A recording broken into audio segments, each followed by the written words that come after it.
अशा स्वरूपात युती म्हणून एकत्र येताना मला म्हणाल तर मला काही भीती वाटत नाही. मी सगळं भोगून आलेलो आहे आणि लढतो आहे. उद्धव ठाकरे लढत आहेत.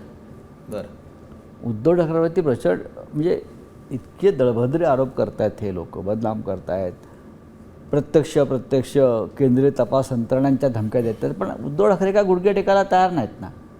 ते काय सरेंडर हा शब्द जो अलीकडे आला आहे ते काय सरेंडर होणार नाहीत.